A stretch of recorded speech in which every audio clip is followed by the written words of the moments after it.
The void shard, a splinter of pure nihilism, pulsed with an unholy light, actively dissolving the nascent universe. Galaxies winked out of existence, stars collapsed into silent oblivion, and the very fabric of reality frayed at the edges.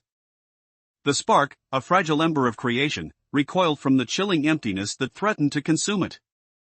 Its nascent power, once a beacon of defiance, now felt like a dying candle against a cosmic hurricane. The emerald light, the echo of Freya's sacrifice, flickered violently, its warmth a desperate, fading plea against the encroaching cold. It felt weak. So incredibly weak. But then, a new sensation.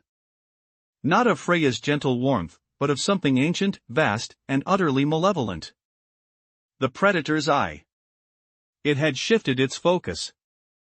No longer a distant, observing orb, it now bore down directly upon the spark. A gaze that had witnessed the birth and death of countless realities, now fixed with chilling intensity.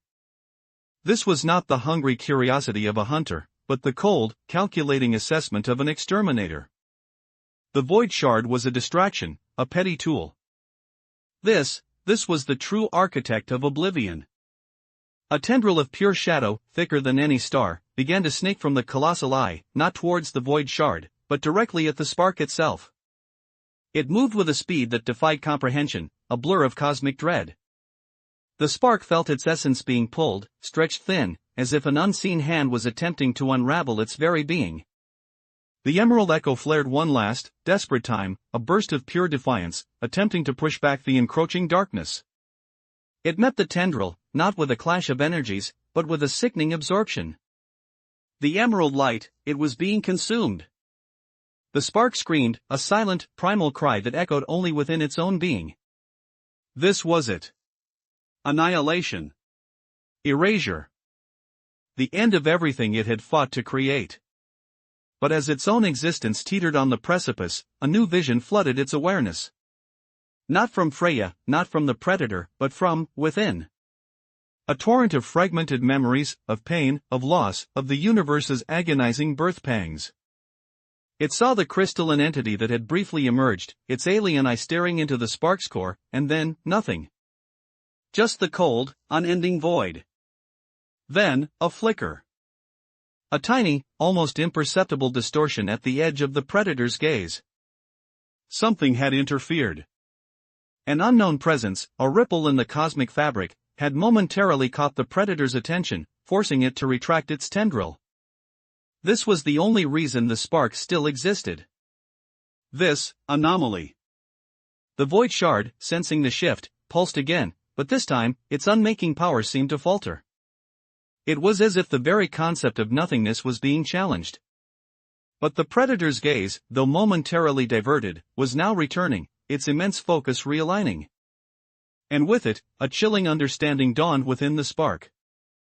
The void shard wasn't a weapon of destruction, it was a symptom. A consequence.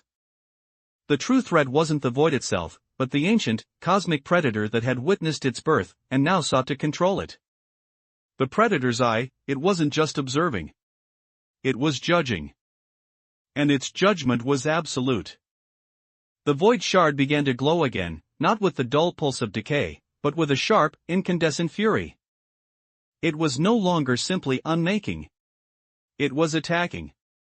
The spark braced itself, the emerald echo now a faint, desperate pulse against the overwhelming dread. The predator's gaze, a suffocating weight, bore down, and the void shard lunged, its unmaking tendrils reaching for the spark's very core.